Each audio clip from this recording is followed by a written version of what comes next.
जों हाबाफारियाथ' जोंना मेइनलि जोङो आइजो सानावहाय मुलुगनां आइजो सानाव जोङो नैबे जोङो बान्था आइजो फालांगि बान्था बेखौहाय जोङो होयो प्रत्येक बोसोरे दिनैहाय जोङो 15 बान्थाखौ होनो आखायाव लादों आरो दिनैहाय जोङो फुंनिफ्राय स्टार्ट खालामदों दिनैनि सानखौहाय फालिनाया जोङो फिरफिला बिर होदों फिरफिला बिर होनायनि उनावहाय जिहेतु जोङो मोनसे समाजनि थाखाय खामानि मावग्रा जोङो जाय सुबुंफ्रा एकदम जोङो मार्जिनेलाइज लास्ट माइल कमिउनिटि बिसोरजों खामानि मावो बिथांफोरखौ लानानै जोङो एसे फुर्ति खालामबाय स्पर्ट्स खालामबाय गेलेबाय बिनि उनावहाय जोङो जोंनि गुबै आयदा जे बान्था लानाय बे बान्था होनाय माबाखौहाय हाबाफारिखौ जों आखायाव लादों सोरनो होनाय जाखो जोङो एबार पुतुलि बरगयारी बिथांनो जोङो नैबे बान्थाखौ होनाय जादों बेखौहाय बोसोरफ्रोमबो होयो जोङो जाहाथे जोंनि बे आइजोफ्रा एसे जौगानो हायो फिसा फिसा बिजनेस खालामनानैहाय गावनि केरियारखौहाय बानायबोनानै गावनि न'खरखौहाय एसे हेफाजाब होबोनो हादों बिथांमोननो जोङो थुलुंगा होनो थाखाय जोङो बे हाबाफारिखौ लादों मा होनाय जायो बे बान्था जों बे बान्थायावहाय 20,000 रां आर'नाइ मोनसे साइटेसन बिथांनि साक्सेसनि सायावहाय आरो जोङो इन्दि सि मोनसे गथायनाय जायो आंथ' जोबोर गोजोननाय मोनदों दिनैनि बेफोरबायदि आइजोफोरनि दिनैनि आइजोनि सान माबा फालिनायखौ आरो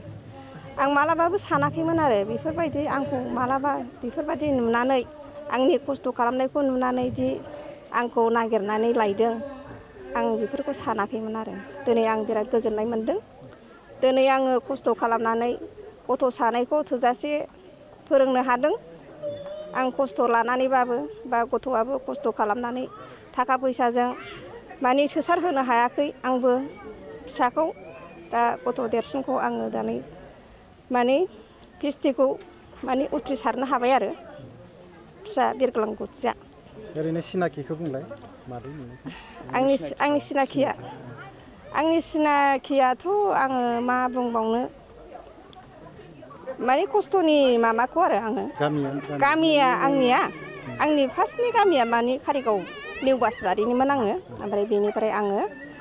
माबायाव ओरै सिआइटि खाथि दलगाव होनो बाहाय आं हाबा जाफैबाय आरो ओमफ्राय मा खालामो जेनेबा आङो दाथ' बर्थमान आङो सिगाङावथ' बहुद खस्थ'मोन आङो माने हाबा जाखांनायनिफ्रायनो आङो बिदिनो खस्थ' जानाय लोंनाय थिग गैयियाव आङो बिदिनो सिगाङाव आङो बिदिनो एमाव देबायबायनानै आङो फानबायबायनानै बेजों जादों आरो बिनि उनाव आङो बिदिनो माइ गायनाय बा बिदिनो सोरनावबा हाग्रा फुनो थिनबा हाग्रा फुनाय बेफोर हाजिरा मावनानै आं बिदि जादों आरो ओमफ्राय बिनि उनाव आङो जौ फाननानै जादों जौ फाननाय अमा फिसिनाय आं बेजों गथ' गथाय जानाय लोंनाय फोरोंदों फिसाफोरखौ गासिबो बेजोंनो फोलोमदों आरो आङो ओमफ्राय आरो बिनि उनाव बेखौ एसे खम खालामनानै आङो सिआइटियाव बिदिनो हस्टेलाव माइरं जावनाय थोरसि सुनाय मैगं हानाय आं बेखौ मावदों आरो बिनि उनाव बिदिनो गथ'फोरनोथ' आङो बे सिआइटियाव मावनाय समाव आङो 3,000ल' बेथन मोनोमोन नालाय बे 3,000 बेथनखौ आङो बे फिसाला गिदिरा होनबा एमटेक फरायबायमोन आरो एमटेक फरायनाय समाव आङो 3,000खौनो हरनांगौ ओमफ्राय बिदिनो अमा एसे लानायजों एडमिसननि आरो बिदिनो एडमिसन जाखांबा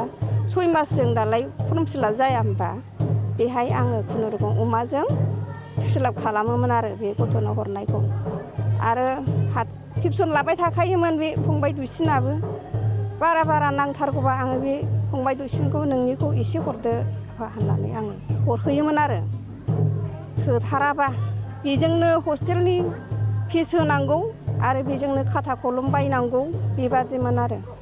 आरो बिनि उनाव आङो लकडाउन जानाय समाव बे सिआइटिया बन्द' जाबायना बिनि उनाव आं मा खालामनानै थाबावनो होननानै आङो लोगो लानानै फिथा हमनाय बे सिआइटि लांगोनायावनो आङो फिथा हमनाय दखान होनो होननानै होनाय जादों आरो जोङो दा बेहाय दासिमबो होगासिनो दङ दा 6 बोसोरावनो हाबबाय जोङो बेहाय होनाया दा लोगोफोरखौबो जों गावस्रालायाखै जयैनो दंगासिनो दं दा जों बेखौ फिथाखौनो हमगासिनो आरो दासिमबो दा मोजां प्रफिट मोनदों प्रफिटआ औ जोङो बे हाजिरा मावनायनिफ्राय एसे साबसिन प्रफिट थादों आरो हाजिरायाथ' जोङो बिदिनो 3000ल' मोनखायोमोन मासाव दा जोङो खमावबो बेहाय 5000सो खामायनो हायो आरो जों दा सासेयाव न'खर सालायनो आन्था औ हायो। ओमफ्राय गथ'फोरा मा खालामो दायो? गथ'आ दा सासेया देरसिनाथ' पिएचडिया जोब्बाय। पिएचडि औ पिएचडिया जोब्बाय बेहा दा दुइसिनाबो माबे इउनिभारसिटिनिफ्राय पास खालामदों? माबायाव तेजपुराव खालामदों। तेजपुर औ तेजपुर इउनिभारसिटियाव खालामदों। दा बेनि उनाव बियो पिएचडि जोबनाय लोगो लोगो माबायाव त्रिपुरायाव बियो इउनिभारसिटियाव फोरोंहैबाय आरो ओमफ्राय दा दुइसिना बिदिनो बेबो एमकम पास जाबाय खुनुरुखुम ओमफ्राय दा बियो मेडिकेलाव ओरैनो लोगोजों टेन्डार लायो माबाखौ हस्टेल बे जानायनि मेसखौ आरो बिदि मावनानै दं दा खुनुरुखुम बेनि एसे आं एसे रेहाय मोनबाय आरो दा। मा बुंगोन खोब खस्थ'नि गेजेरजों फैनानै गथ'फोरखौ मोजां लामाजों दिन्थिनो हाबाय। औ आं दा मोनसे दिनैनि दिनाव माबायदि सानो? दा आङो बिराद गोजोननाय मोनबाय। दा मोनसे दंबावो आंहा बे फिसा देरसिना बिरग्लाङा जेनेबा आङो दा प्राइभेटआवसो फोरोंदों नालाय दा गभर्नमेन्टफ्राव मोनोबा मोजां जागौमोन आं बेखौ आसा खालामनानै दं आरो दा बेखौल' आङो मोनबा हामगौमोन खाथिफ्रावनो जेनेबा ओरै CIT दं ओरै इउनिभारसिटि दं दा बेफोराव मोनबा हामगौ सानदोंमोन आरो आङो दा बेखौ मोनोबानो आंनि गोसोआ फुरा गोजोननाय थाबायमोन आरो आं फिसाखौ जेरैबायदि खस्थ' खालामनानै फोरोंदों बेखौ मोनोबानो मोजां मोनगौमोन आङो दा। बे सिमां मोनसे दंबावो। औ सिमां मोनसे दंबावो आंनाव बेहाय फिसाया माला गभर्नमेन्ट स्कुलाव इउनिभारसिटिफ्राव फोरोंनो हागोन मोनगोन आं बेखौ दा बे मोनसेल'सै आंनाव दा दङआ सिमाङा ओमफ्राय उन्दैसिनाथ' दा बिदिनो नै दाख्लै थांनाय बे माबायाव मा होनो फरेस्टआव गासिबो बारनाय खारनाय गासिबो पास जाजोबदोंमोन दा थाखा फैसा हायियाव बेहा थालांनाय जाबाय आरो गासिबो पास जाजोबदोंमोन बिराद दुखु मोननानै दा गोसोआनो दा बेहा एकदम आसा खालामनायानो जायासै नालाय दा बिनि थाखायनो बियो माने एप्लाइ खालामफिननोनो बानानै दं आरो दा